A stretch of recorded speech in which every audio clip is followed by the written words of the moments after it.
Yeah, hello. I'm marilenatumler, a master student at the University of Vienna from the History department. And in my master's degree, and therefore also in my master's thesis, I'm focusing on the technology-based communication of historical content. Most specifically, I'm examining virtual, augmented, and mixed reality concepts and how they can be used effectively in history education. A short theoretical framework. Since around 2000, there has been many euphoric voices about the prospect of a digital revolution in the field of education. In 2006, an empirical study published in Switzerland, in course of which 93 teachers were quantitatively surveyed on the use of digital and analog media. The conclusion of this survey was that the age of e-teaching is beginning. And the study asked about the disappearance of analog media from everyday school lives and predicted that online learning environments would change the learning arrangement school in its entirety. However, in an empirical study from Roland Bernhard and Christian Küberger in 2016, so 10 years later, in which 50 history lessons in Vienna were observed, it turned out that at least 5 years ago, the digital revolution has not arrived in the practice of history teaching. It is still to determine what the effects of the pandemic has been in this respect in history education in Austria, because the use of technologies in this time became absolutely necessary in the field of education. The possibility of networking online independent of location and determined school lessons in these months.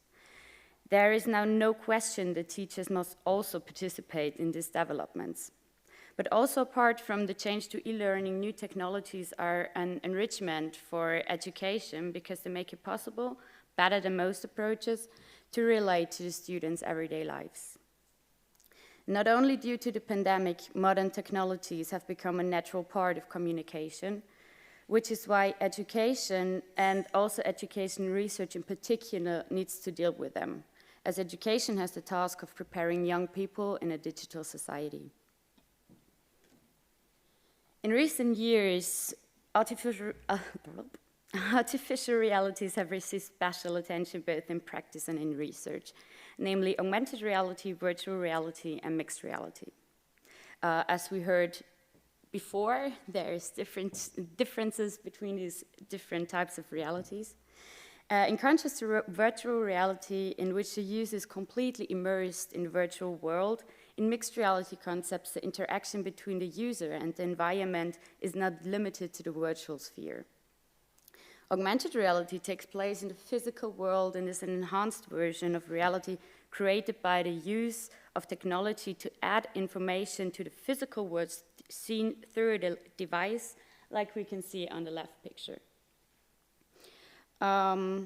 Mixed reality adds a little bit more of the virtual world so that it does not exclusively take place either in the physical world or the virtual world, but is a hybrid of reality and virtual reality where physical and digital objects coexist, like in the picture with the kid watching the pending objects.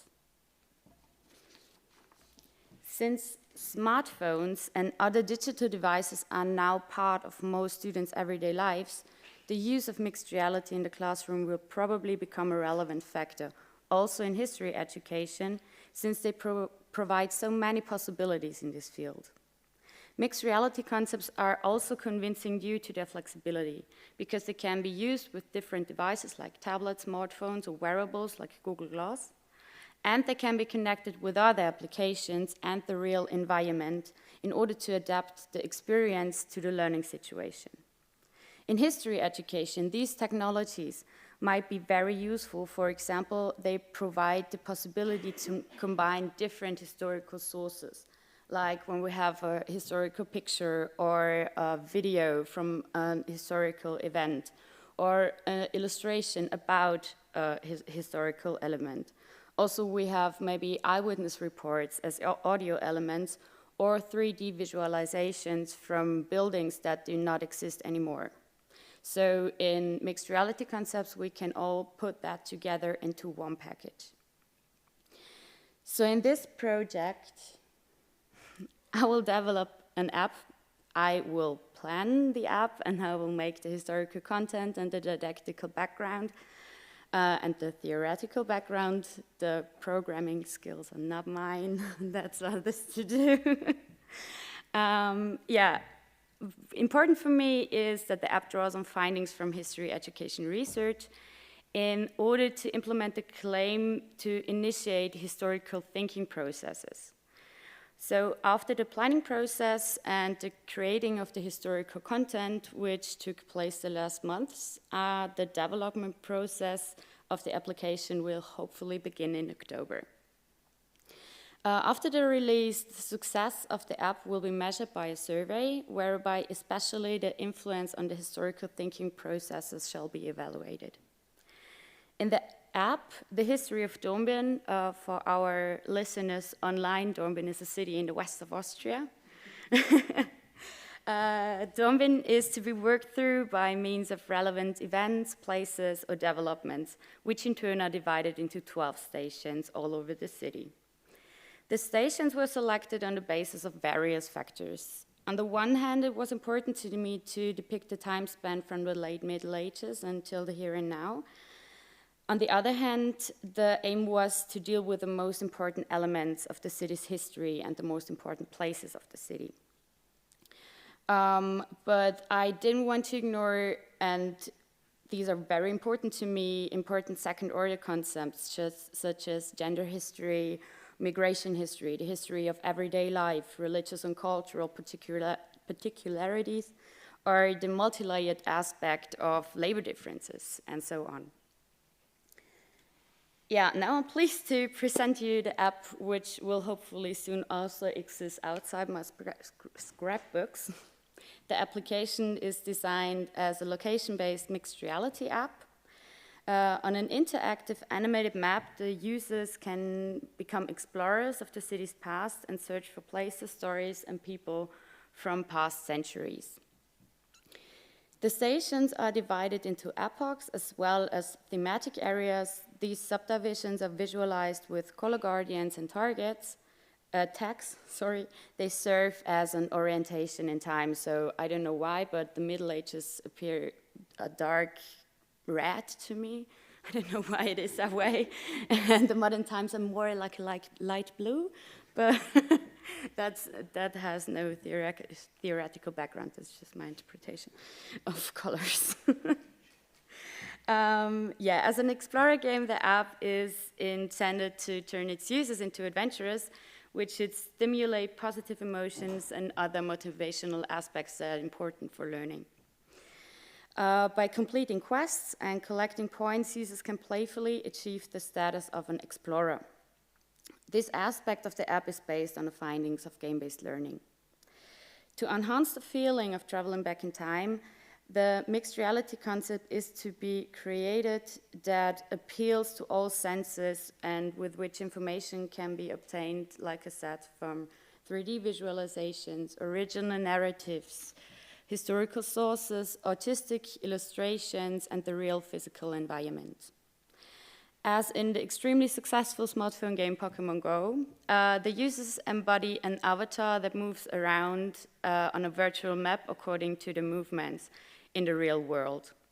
When they reach one of the stations displayed on the map, they switch to the mixed reality mode, and visualizations, audio elements, and text informations about the stations are displayed. The learner should be particularly attracted by the tangible experience of history and the associated requirement to bring different perspectives of the past to life. For example, when users are in the experience mode at the historical vantage point above the city, for those listeners here in the room, it's the Zanzenberg, and they look down on Dombian through their smartphones, they find themselves in the year of 1910. The city suddenly appears a little bit grayer and more sparsely populated. It's a little bit darker, and a few lights flare up. The chimneys are smoking again, as you see. The noise of the traffic is replaced by the noise of the machines, and when you tap on the chimneys, information about the factories, their owners, and the people who work there appear. After completing a task or finding a hidden object, it is now possible to switch back to the animated map, so you can get to the next station, which will be the 3D animation of a tower that was destroyed long ago, for those who know the Oberdorfer Turm in Dombian. This particular station is connected with another project from the city's archive. So it's intended to connect different projects in the physical, but also in the virtual world, so that we can profit from each other.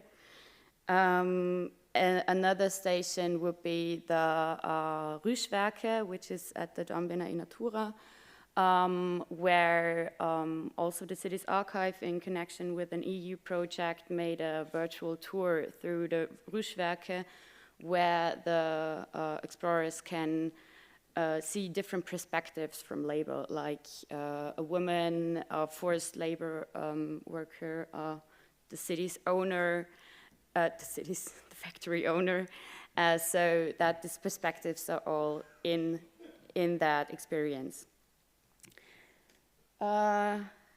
Tombin Go is intended to appeal to users of all ages. Making history tangible and thus bridging the gap between the past should benefit not only tourists and citizens, but in particular school children and students.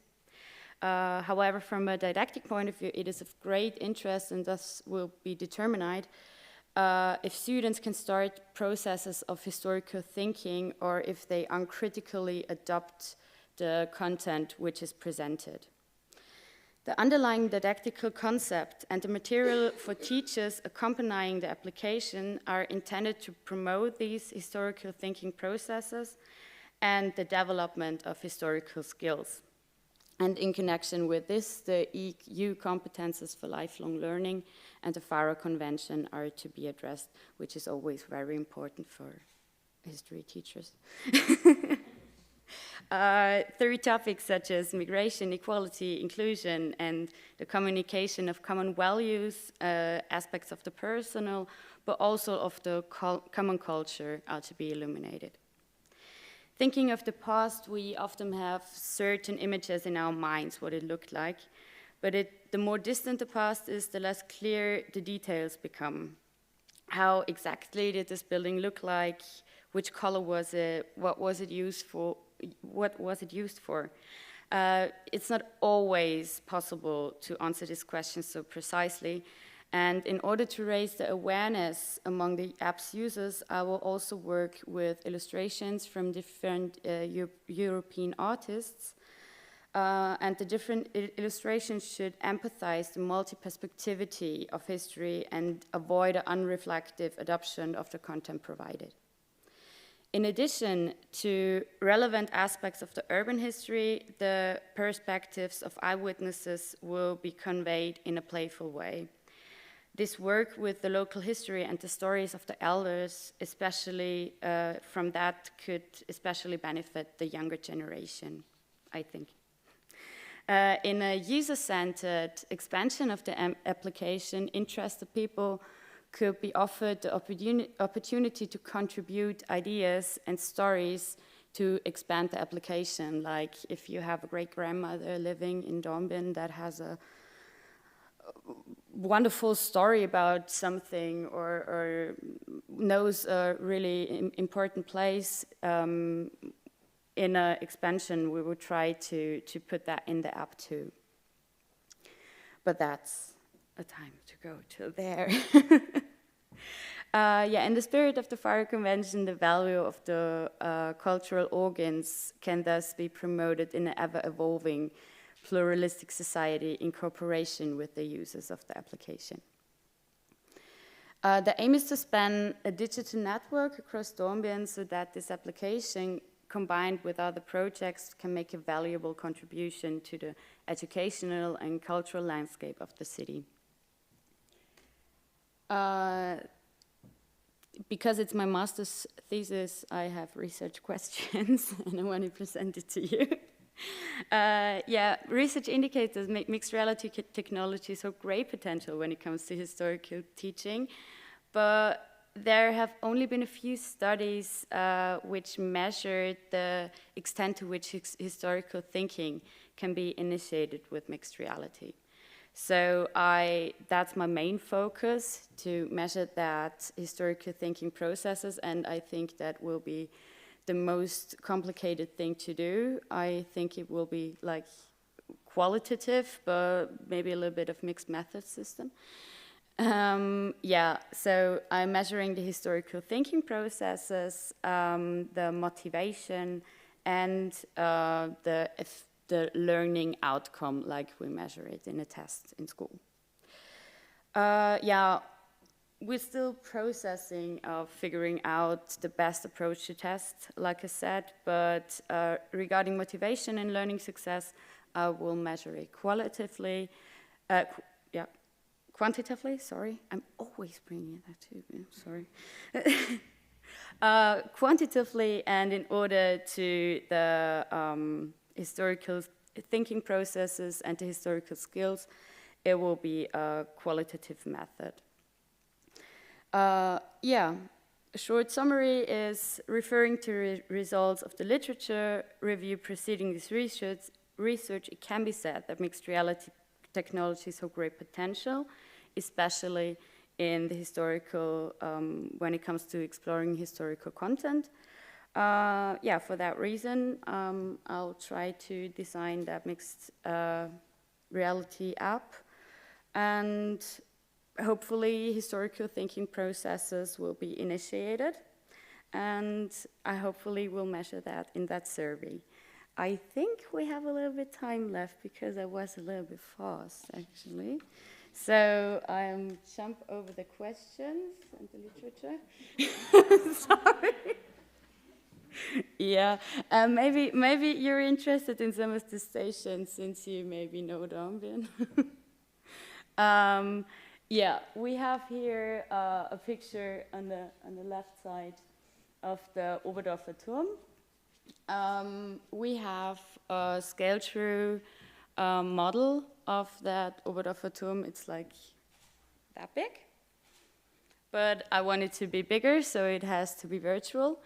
And the thing is, yeah, you go there, and that tower was now it's a parking lot, and there is nothing to see except for some stones. And I wanted to be there again. So when you look through your smartphone, you see that tower.